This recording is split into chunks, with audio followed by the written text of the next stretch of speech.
Hello students, आप सभी लोगों का 11th क्लास में स्वागत है। आज हम लोग फिजिक्स क्लास अटेंड करने जा रहे हैं। तो इसमें हम सबसे पहले फिजिक्स क्या है इसको समझते हैं, मतलब what is physics. Physics word जो होता है ये ग्रीक वर्ड फ्यूजिस से आया है, जिसका मतलब होता है नेचर। ऐसे एक संस्कृत वर्ड भौतिकी से आया है, जिसका मतलब होता है स्टडी ऑफ फिजिकल वर्ल्ड। मतलब ये जो दोनों मीनिंग इसमें है, फ्यूजिस का मतलब नेचर है और संस्कृत का जो वर्ड भौतिकी उसका भी मतलब है कि स्टडी ऑफ फिजिकल वर्ल्ड। इससे फिजिक्स की एक डेफिनेशन आती है कि physics is the branch of science which deals with the study of nature and natural phenomena. यानी फिजिक्स साइंस की उस ब्रांच को कहा जाता है जिसमें हम नेचर की स्टडी करते हैं और उसमें जो होने वाली कुछ नेचुरल फिनोमेना है उनका भी ऑब्जर्वेशन करते हैं। अब सवाल ये उठता है कि हम लोग इस नेचर की स्टडी करते क्यों हैं। ये हमारा नेचर बड़ा ही कलरफुल और ब्यूटीफुल है और अपनी लाइफ को हम ज़्यादा कन्वीनियंट बनाने के लिए इस नेचर की स्टडी करके हम अपने नेचर में होने वाली कुछ इवेंट या कुछ घटने वाली घटनाओं को अपने हिसाब से उसको बदलने की भी एबिलिटी हमारे अंदर आ जाती है। इसलिए हम इनकी ऑब्जर्वेशन करते हैं। अब इस फिजिक्स को पढ़ने के लिए हमें एक मैथमेटिकल एस्पेक्ट की ज़रूरत होती है, क्योंकि जब आप किसी भी घटना की ऑब्जर्वेशन कर रहे होते हो तो उसमें एक मैथमेटिक्स जो होती है उसका एक क्लियर कट आपको ऑब्जर्वेशन देने में हेल्प करती है। जैसे अगर आपसे कहा जाए कि आपकी फैमिली में कितने मेंबर हैं, आप कहते हैं बहुत सारे, तो ये उतना डिफाइन नहीं होगा। लेकिन अगर आप कहते हैं कि आपकी फैमिली में 4 मेंबर्स हैं तो ये बिल्कुल वेल डिफाइंड वैल्यू आ जा रही है। तो जैसे ही हम किसी भी ऑब्जर्वेशन में मैथ को शामिल करते हैं, इन्वॉल्व करते हैं, तो वो ऑब्जर्वेशन हमारा ज़्यादा क्लियर और ज़्यादा डिफाइन होता है। तो इसी वजह से हम लोग इस फिज़िक्स को पढ़ने के लिए हमें एक मैथमेटिकल जो एस्पेक्ट हैं उनको भी समझना ज़रूरी है। और उसके रिलेशन में हमारे फिज़िक्स में जो पहला लेसन है उसका नाम मैथमेटिकल टूल्स है, जिसमें हम मैथमेटिक्स के उन टूल्स का इस्तेमाल करेंगे जिससे फिजिक्स की स्टडी ज़्यादा कन्वीनियंट हो जाएगी। ध्यान रहे, हम लोग मैथ नहीं पढ़ने जा रहे, हम लोग फिजिक्स का एक चैप्टर है जिसको हम कहते हैं mathematical tools. Mathematical tools means अपने आप में खुद ही डिफाइन है कि जो वो मैथ के फॉर्मूले या वो टेक्निक्स जो हमारे फिजिक्स की फिनोमेना या जो होने वाली इवेंट की जो एक्सप्लेनेशन करने में हेल्प करेंगे, उनको हम यहाँ पर स्टडी करने जा रहे हैं। हम पूरी मैथमेटिक्स यहाँ पढ़ने नहीं जा रहे हैं। तो सबसे पहले आज का जो टॉपिक हमारा होगा वो है मैथमेटिकल टूल्स, जिसमें हम लोग कुछ टर्म्स हैं, पहले उनको जान लें। हो सकता है आप लोगों ने 10th क्लास में बहुत सारी चीज़ें पढ़ी भी हो, बट फिर भी हम एक बार फिर से उनको समझते हैं। सबसे पहला टर्म आता है क्वांटिटी। क्वांटिटी का क्या मतलब है? It is thing which can be measured, मतलब वो चीज़ जिसका हम मेजरमेंट कर सकते हैं उसको हम लोग कहते हैं क्वांटिटी। ऐसे ही एक दूसरा टर्म आता है कांस्टेंट। कांस्टेंट का क्या मतलब है? Quantity whose value does not change during the mathematical operation is called constant. मतलब वो क्वांटिटी जो किसी मैथमेटिकल ऑपरेशन के टाइम उसमें कोई चेंज नहीं होता है, उसको हम लोग कांस्टेंट कहते हैं। जैसे एग्जांपल के लिए पाई है, ई है, इंटीजर 1 2 3 4 5 इस तरह के, तो इनकी वैल्यू बदलती नहीं, तो इनको हम लोग कांस्टेंट कहते हैं। ठीक, उसके बाद हम लोग वेरिएबल के बारे में जाने। वेरिएबल क्या होते हैं? A quantities which can take up different values during mathematical operations is called variable. Variable generally represent किए जाते हैं x y z p q r s, इस तरह से हम लोग वेरिएबल डिनोट करते हैं। मतलब वेरिएबल वो होते हैं जो मैथमेटिकल ऑपरेशन के टाइम उनकी वैल्यू बदल सकती है। अब आगे हम लोग बात करते हैं कि ये जो वेरिएबल हमारे होते कितने टाइप के हैं। तो ये जो वेरिएबल हमारे हैं 2 तरह के होते हैं। एक होते हैं इंडिपेंडेंट वेरिएबल। इंडिपेंडेंट वेरिएबल वो क्वांटिटीज़ हैं which can have any value with in the specific limit is called independent variable. मतलब इंडिपेंडेंट वेरिएबल जो होती हैं उनकी एक स्पेसिफिक वैल्यू होती है, जबकि डिपेंडेंट वेरिएबल वो होते हैं जिनकी क्वांटिटीज़, जिनकी वैल्यू चेंज होती है, डिपेंड करती है कि इंडिपेंडेंट वेरिएबल की वैल्यू क्या थी। यानी variable quantities whose value depend upon the numerical value of assigned to the independent variable is called dependent variable. तो इस तरह से बच्चों ये तुम्हारे जो वेरिएबल थे उनके कितने टाइप होते हैं वो हमने बताया, एक डिपेंडेंट वेरिएबल और एक इंडिपेंडेंट वेरिएबल।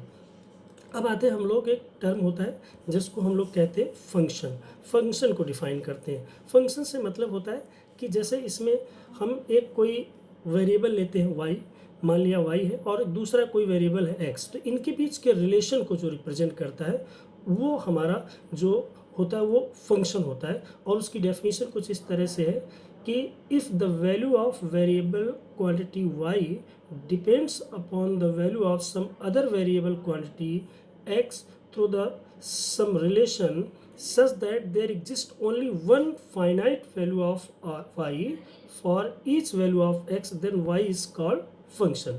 मतलब फंक्शन एक वो रिलेशन होता है जिसमें किसी एक वेरिएबल की एक डेफिनेट वैल्यू पर दूसरे वेरिएबल की एक डेफिनेट वैल्यू आपको मिलती है।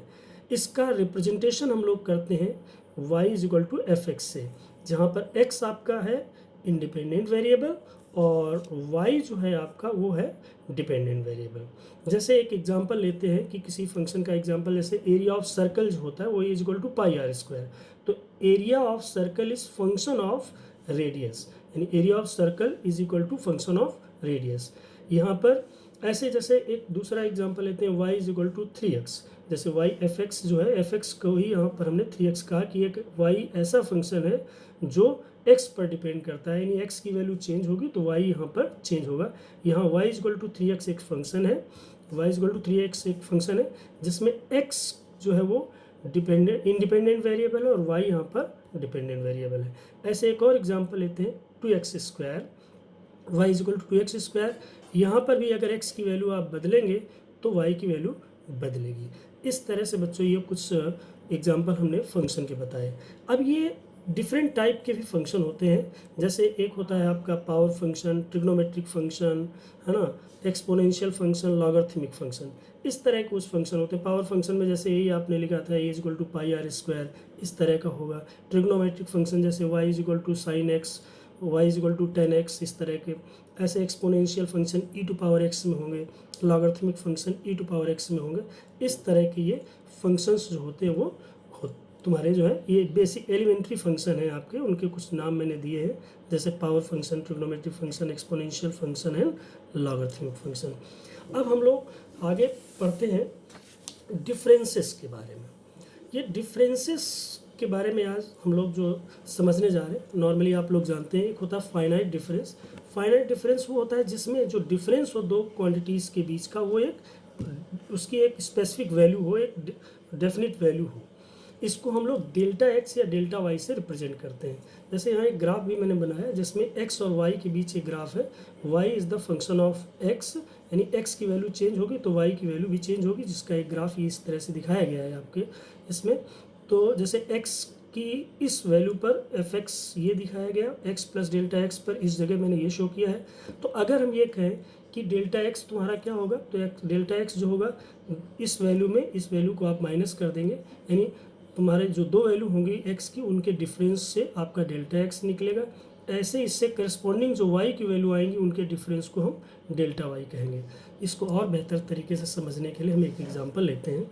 जैसे एक y is equal to 2x आपका फंक्शन दिया हुआ है, इसमें आपको डेल्टा एक्स और डेल्टा वाई निकालने हैं from x1 is equal to 2 to x2 is equal to 4। तो सबसे पहले डेल्टा एक्स ही निकालते हैं, तो delta x is equal to होगा x2 माइनस x1, यानी 4 माइनस 2 इज इक्वल टू आएगा 2। तो ये 2 एक काफ़ी सफिशिएंट वैल्यू है, तो इसको हम लोग डेल्टा एक्स से डिनोट करेंगे। ये डिफरेंस जो होता है इसको फाइनाइट डिफरेंस कहेंगे। अब इस x की, जैसे x इज इक्वल टू 2 पर y की वैल्यू आपकी 4 आई है और x इज इक्वल टू 4 पर y की वैल्यू 8 आती है, तो अगर हमें डेल्टा y निकालना हो तो डेल्टा y जो होगा y2 माइनस y1, ये 8 माइनस 4, ये आपका डेल्टा y होगा। तो यानी डिफरेंस जो होगा, जो फाइनाइट डिफरेंस होगा, हम उसको डेल्टा x या डेल्टा y से रिप्रेजेंट करेंगे। अब दूसरा जो डिफरेंस होता है जिसको हम लोग कहते हैं इनडेफिनिट डेसिमल डिफरेंस, जिसके बारे में थोड़ा स्पेशली आपको समझना है कि इनफाइनाइट डेसिमल डिफरेंस का क्या मतलब होता है। When difference is very small then it is known as indefinite decimal difference. It is represented by dx और dy। इसका क्या मतलब हुआ कि इनफाइनाइट डेसिमल डिफरेंस जो होता है उसमें जो डिफरेंस आता है वो बहुत छोटी वैल्यू होती है। जैसे मैं एक एग्जांपल लूँ कि y इक्वल टू 3x दिया गया है। अगर इसमें x1 इज इक्वल टू 5 है और x2 इज इक्वल टू 5.0015 है, तो अगर हम x2 माइनस x1 करेंगे तो ये वैल्यू 0.001 आपकी आ रही। चूँकि ये बहुत वैल्यू छोटी है इसलिए इस डिफरेंस डेल्टा x को हम dx कहेंगे। ये आपका इनफाइनाइट डेसिमल डिफरेंस होगा। सिमिलरली x1 की जो वैल्यू आपकी थी 5, उस पर y1 की वैल्यू इस फंक्शन में रख करके निकाला तो हमारी 15 आई। ऐसे x2 की वैल्यू जो आपकी ये 5.001 है, इसको जब यहाँ पर रिप्लेस किया तो y2 ये आया। इससे डेल्टा y जब हम निकाल रहे हैं तो y2 माइनस y1, इससे जो इसकी वैल्यू है वो भी 0.003 आई, जो बहुत छोटी है। तो इस बहुत स्मॉल वैल्यू को हम लोग dy कहेंगे, जिसको हम लोग इनफाइनाइट डेसिमल डिफरेंस कहते हैं। एक हम और एग्जांपल लेते हैं, इसको हम लोग y is equal to x है। जैसे इसमें हम कोशिश करेंगे थोड़ा सा ग्राफिकल एनालिसिस करने की भी, कि जैसे इसमें अगर हमें y और x के बीच एक रिलेशन आपको दिया गया, y is the function of x, और उसमें क्वेश्चन में कहा गया है कि delta y upon delta x निकालिए from x1 is equal to 2 to x2 is equal to 4 पर, और dy बाई dx निकालना जब x1 इज इक्वल टू 2 हो और x2 की वैल्यू 2.001 हो। तो सबसे पहले हम लोग फर्स्ट पार्ट की बात करते हैं कि x1 की वैल्यू 2 है, x2 की वैल्यू 4 है, तो डेल्टा x तो सिंपली हम लोग निकाल ही सकते हैं कि delta x is equal to x2 minus x1 होगा, और वो आया 2। ये सफिशिएंट वैल्यू है, डिफरेंस काफ़ी बड़ा, इसलिए इसको हम लोग डेल्टा x कहेंगे। सिमिलरली इस x1 की वैल्यू यहाँ पर रख करके हम लोग y1 निकाल लें और y2 निकाल लें, तो y1 आपका आएगा 2 और y2 आएगा 4, डिफरेंस निकालेंगे तो 2 आएगा। और फिर delta y upon delta x बोला गया, तो delta y upon delta x ये आपका 2/2 1 आ जाएगा। इसको हम थोड़ा सा इस ग्राफ में भी कोशिश करते हैं समझने की। तो ग्राफ में जैसे हमने y और x के बीच एक ग्राफ प्लॉट किया, y is equal to x straight line का इक्वेशन होता है। तो इसको आप लोगों ने 10th में पढ़ा होगा, स्ट्रेट लाइन कुछ इस तरह से बनती है। तो इसमें x इज इक्वल टू 2, तो x इज इक्वल टू 2 पर y की वैल्यू 2 है, x इज इक्वल टू 4 पर y की वैल्यू 2 है। तो जो ये डेल्टा x आएगा, ये आप देखेंगे कि ये यहाँ से यहाँ तक ये आपका हो जाएगा डेल्टा y, और ये हो जाएगा डेल्टा x। तो delta y upon delta x दरअसल ये बन गया। ये एक तरीके से इस ग्राफ का एक ये स्लोप भी होगा, जिसको हम लोग थीटा कह सकते हैं। सिमिलरली हम थोड़ा सा इसके ऊपर बात करते हैं। जो सेकेंड पार्ट इसका है कि डी बाई डी एक्स निकालना है जब x1 की वैल्यू आपकी 2 हो और x2 की वैल्यू 2.001 हो। तो इसमें पहला काम तो सिंपल डेल्टा डी एक्स, अगर डेल्टा एक्स निकालें हम लोग तो x2 माइनस x1 करेंगे, देखेंगे बहुत छोटी वैल्यू आ रही, तो इसको डेल्टा एक्स ना लिख करके डी एक्स कह देंगे। तो जो हमारा दूसरा टाइप था इनफाइनाइट डेसिमल डिफरेंस, वो डी एक्स आपको मिल जाता है। ऐसे ही आप y2 की और y1 की वैल्यू भी इन वैल्यू को रख करके इक्वेशन में आप पता कर सकते हैं कि y is equal to x जो आपका रिलेशन था, उसमें जब इसकी वैल्यू को हम लोग रखेंगे तो y1 आपका 2 आ गया और y2 2.001 आया। डिफरेंस निकालेंगे, ये भी डिफरेंस बहुत छोटा है, इसलिए इसको भी हम dy लिखेंगे, जो कि इनफाइनाइट डेसिमल डिफरेंस का एग्जांपल है। और फिर dy अपॉन dx निकालेंगे तो ये आपका जो वैल्यू आ रही है dy बाई dx की 0.001 अपॉन 0.001, तो इससे भी आंसर 1 ही आ रहा है।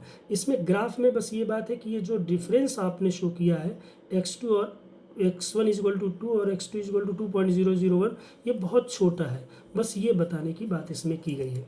तो ओवरऑल इस टॉपिक में हम लोग जो मेनली आज समझे वो ये कि जो डिफरेंस हमारा है अगर बहुत छोटा है तो उसको हम लोग इनफाइनाइट डेसिमल डिफरेंस कहते हैं, जबकि डिफरेंस अगर सफिशिएंट है, बड़ा है, तो उसको हम लोग फाइनाइट डिफरेंस कहते हैं, जिसको डेल्टा एक्स से डिनोट करते हैं। हम आगे आपको असाइनमेंट भी एक दे रहे हैं, उसमें कुछ क्वेश्चंस उनको आप सबको सॉल्व करना है, कोशिश करना है इन एग्जाम्पल्स की हेल्प ले करके उनको सॉल्व करें। और अगर उन पर कोई डाउट आएगा तो आप लोग मुझे बताएंगे, तो वो हम आपको उनकी सोल्यूशन दे करके आपके वो डाउट्स क्लियर करेंगे। तो अगले जो मैं एक PDF के फॉर्म में ये जो असाइनमेंट है वो आपको भेज दूंगा, और इन लेक्चर नोट का भी PDF फॉर्म आपको हम भेज देंगे। Thank you.